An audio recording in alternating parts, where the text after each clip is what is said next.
To Olivia Chow, she's about to make an announcement I was 13 near Dragon City and I lived in Spadina. Let's listen in live. Jamestown. It was a different time. Toronto was a city of hope. Life was more affordable then. Even though my dad had mental illness and he had trouble holding down a job, my mother, with one single income as a hotel maid, was able to pay the rent and feed the kids, me and the family. That is not possible today. Back then, my home was not a safe place. My dad took out his frustration, his bitterness on my mother violently, physically. When I graduated from university, I found a job, I found a place to live, a little basement, a bit dark in Kensington Market. One night I got a call from my mom. She was hysterical. She was in pain. She was crying for help. My dad hurt her really badly. And I said to my mom, "Get to the hospital. Do it now." She got patched up. She was discharged. But where would she go? But because I had a basement apartment, she was able to stay with me. She found a safe haven and began the next chapter of her life. Today, there are people that cannot find that safe haven. Today, there are over 100,000 families, single people, that are waiting for affordable housing, waiting for a decade or more. Some die waiting. That could be my mother, your mother, or your neighbors. And that's not right. We urgently need to build a city that cares. We have to make a city that is more affordable. It is still a great city, this wonderful Toronto, but it needs to be a great city for everyone. A few weeks ago, I attended a vigil. It was a vigil for a young man, Gabriel, who was killed at the Q station. The cries of the mother and what she said still stayed with me. Even when she was totally overcome with grief, with pain, unimaginable pain, she asked us to take care of each other, to lift each other up, to create better social conditions so people won't get into a crisis situation. She asked us to come together and work for change. I understand grief and sorrow in a different way. I felt darkness closing in when my life partner, my soulmate in life, in love, in work, passed away. With the support of many, I chose to fight despair and to continue to remain hopeful, to make changes, to make the world, the city, a better place to be. One thing I learned in the last 8 years being co-founded the Institute for Change Leaders is that we are stronger together. I worked and I trained thousands of people to give them the voice, to get them to feel the power they have within and come together and work for change and get results. And we got results. I know how to get results. When I was a city councilor, when I was a children's advocate, I asked kids across the city, what would you do if you become the mayor? And some kids said, playground, play space, better park. Some say even build more CN Tower. Seriously, that is true. One of them said, Sylvia said, I asked God to give us more money for groceries. And I thought, wow, she must have felt hunger. She must have seen her mother not able to pay for groceries. I could not stand by. So what I did was expanded that children nutrition program that I helped started. And now today it feeds 200,000 kids in school every day. When I imagine my mom and or her friends that couldn't speak English when they call 911, when they're desperate, and I thought, oh my God, we need to do something. I cannot stand by. So after fighting at the police service board several times, we finally got 911 speaking now over 200 languages. These are real solutions that change people's lives for the better. That is who I am. I've done it before. I'm here to do it again. Right now, people across Toronto feel stuck. They're stuck in traffic, stuck waiting for buses, stuck waiting for affordable housing, waiting for Parks and Recs program, waiting for better childcare. They're stuck even waiting for 911. 6 minutes on average? My God. That's not acceptable. In Toronto, we have a choice. We can give in to pessimism, stand by and do nothing. Or we can get unstuck. We can listen to the mothers, Somali mothers, that have a saying that when we come together, we can mend a crack in the sky. Yes, we can mend cracks in our city. I've made a choice. I choose to run as mayor of Toronto. I love this city. Choose me, and together we will build a city that is more caring, safer, more affordable, where everyone belongs. Thank you. Questions? No questions? Oh, there's a mic. Oh, okay. I have a bit of a hearing problem, so be loud.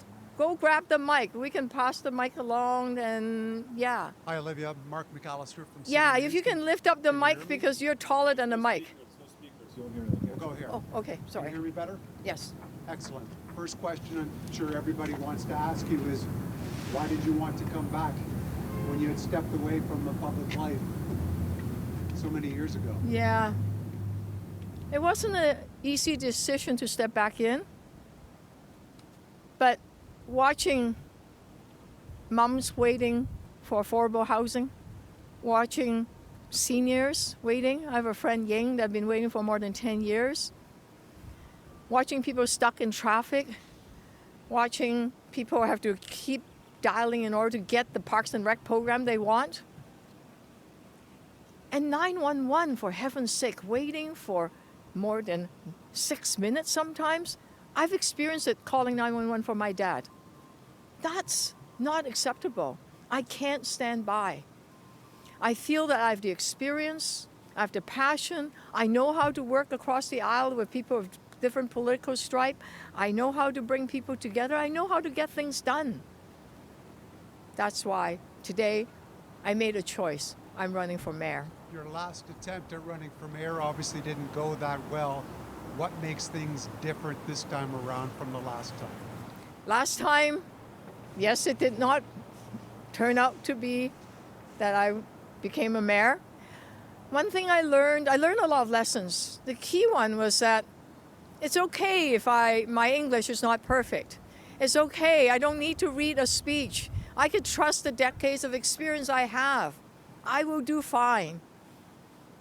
I can be more genuine and authentic by just speaking what I have in my mind. I can feel more confident, even though my English is not perfect. Olivia, most of your competitors registered on the first day 2 weeks ago. You decided to wait a couple weeks. Why did you decide to wait a couple weeks? And did anything change? Did you make up your mind in the last couple of weeks, or did you already know and you just wanted to wait? Why the wait? The question is, why did I wait this long? Well, there are several reasons. I had to make a decision. I also have to take a leave of absence from an organization that I love a lot. And I've committed to doing these trainings, especially for people that are really involved in housing. And I needed to make sure that that things could continue. And I took a leave of absence, and it took a bit of time. I want to be responsible. I don't want to just walk away.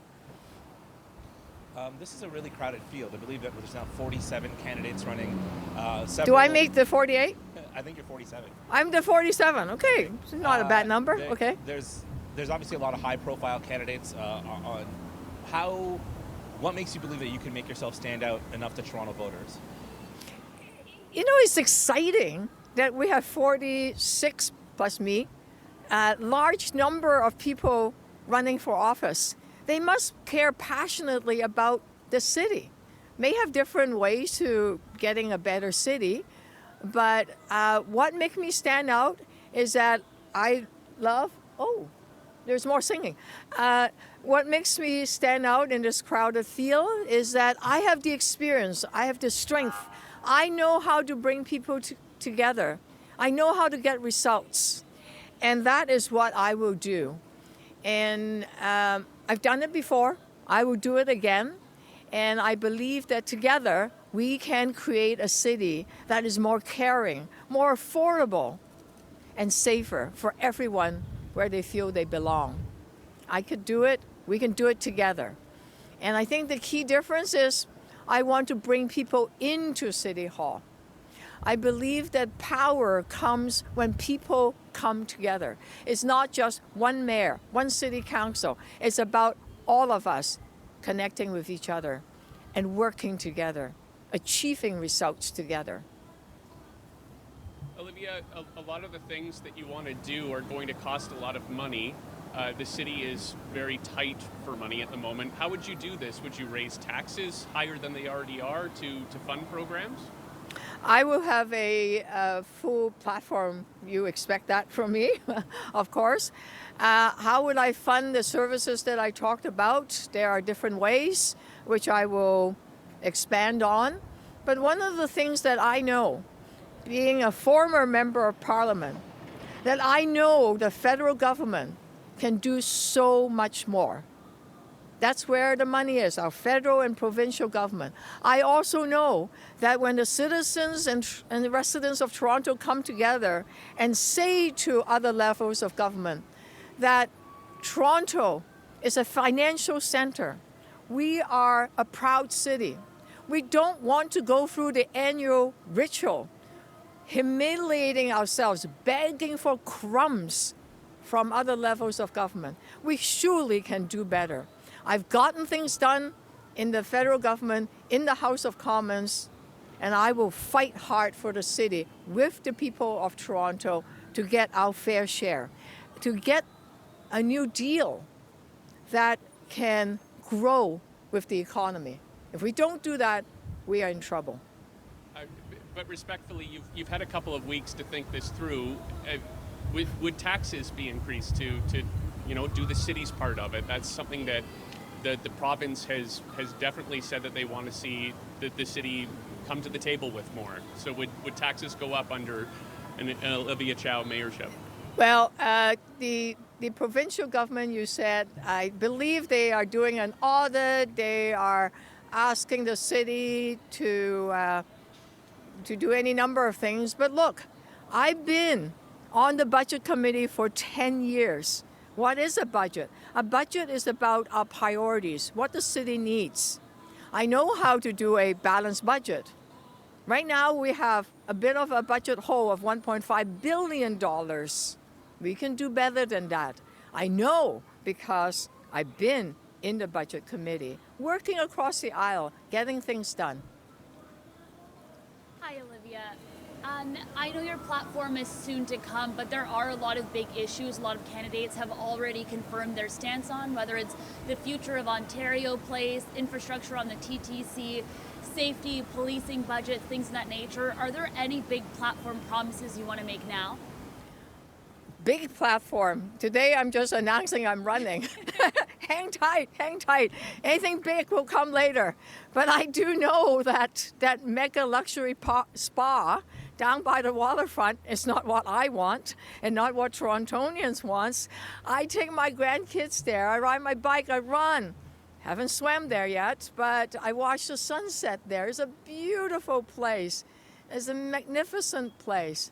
I don't want it going from public space to a private spa where you have to pay a lot of money to get there. And it's a bit weird to move Science Center down there. That doesn't make sense either, because I think the folks up in Flemington Park and all the neighborhood needs Science Center there. So there'll be big platform being announced later, and I hope you'll be there when I make those announcements. Absolutely. Last question for you here. When it comes to the use of strong mayor powers, many candidates have been forward about not shying away from using them if they feel it's necessary. Is that something you're also open to doing? Not sign? The use of the strong mayor powers. Oh, okay. I'm a Democrat. I'm known to be a Democrat. I spend a lot of part of my speech about working together. And I know how to work together with people across different political stripes. Whether it was Mel Lastman, the nobody mayor, as you might recall, it was under Mel Lastman, who was a conservative, I suspect, that we got those child nutrition programs, free dental care for kids, and lots of wonderful programs. So I know how to work with other council members, and I don't think it's a democratic thing to say my way or the highway. That's not how I work. Two-part question. So the first piece, you've mentioned just now, you are a new Democrat. How will the organized left be working to help your campaign? Organized help left. Whoa, okay. I do know, no matter what political stripe you are, we feel that sense of being stuck in this city. No matter whether you are a parent getting to the park and it looks scruffy, or whether you're stuck in traffic or stuck waiting for affordable housing, we're stuck together. So whether you're left, right, center, it doesn't matter. Let's come together. And that Somali mother saying just touched me so much a few days ago. That if we come together, we can mend a crack in the sky. Wow. But we have to come together to mend the cracks in the city. And we can do it. We can bring back that city of hope that my parents immigrated to Canada for. We can take better care of each other. We can bring back a caring city. That's who we are. Let's do it together. All of us, no matter left, right, center. So you mentioned working together a lot, but there are also a lot of candidates in this sort of campaign. How do you plan to distinguish yourself in particular from, someone like Josh Matlow? Many people have sort of thought perhaps he was the more progressive candidate so far in the race. How do you plan to distinguish yourself from that campaign? Well, we all have wonderful ideas. Candidates have good ideas. And it would be wonderful that we actually listen to each other's ideas. Reject those that you don't support. Say yes. Be strong enough to say yes. That's not a bad idea at all. Why not do this together? Yes, one of us will become the mayor. Hopefully it's me. Choose me, and I will be the mayor. And we will work together. Yes, there are different candidates, have different approaches, but surely we don't have to go after each other so much. Being divisive and negative is not who I am. That's not where we can find power. That's not where hope comes from. Let's do this together. I think I covered the waterfront. I don't have the mic, so I'll just ask the question for that. Yeah, that's okay. Can you clarify what you said a moment ago with strong mayor powers? Are you explicitly saying you will not use strong mayor powers? I will not override the power of council. Remember, 50+1 is what could make a difference. Not 2/3, 1/3, 1/4, whatever the percentage is. No, that's not what democracy is about.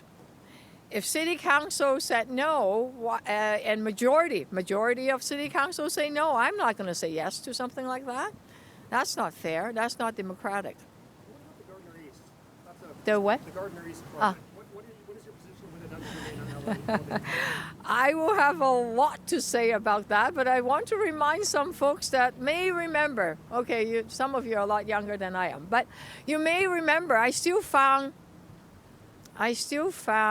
some files in the basement of my house that's called Take Down the Gardner Task Force.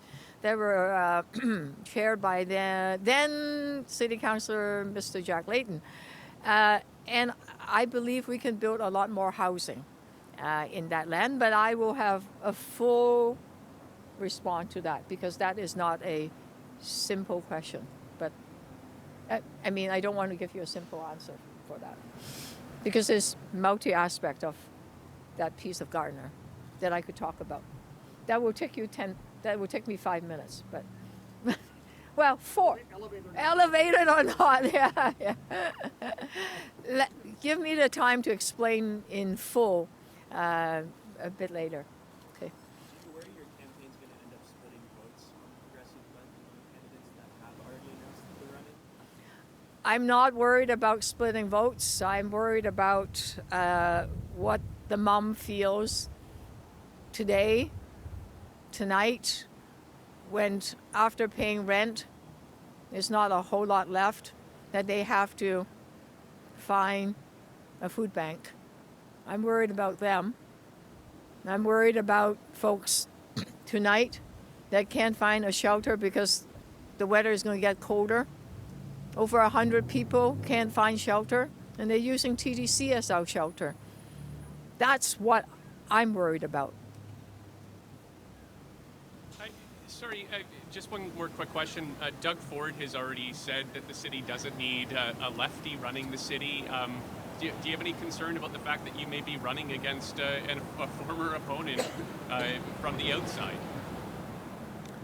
Well, I ran together with Mr. Ford, with Doug Ford, in 2014. We have some things in common, other things not. I am sure Mr. Ford respect democracy.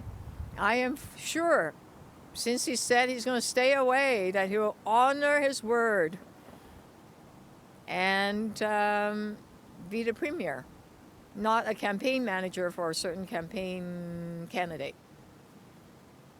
Last question? You got a bit more? I think I've exhausted people. Join me. We have a little room there. It's a very Chinese thing. Don't mind me saying. If you want to get a bite, we have food inside. Dim sum, I believe. Okay, yeah, we're good. Thank you.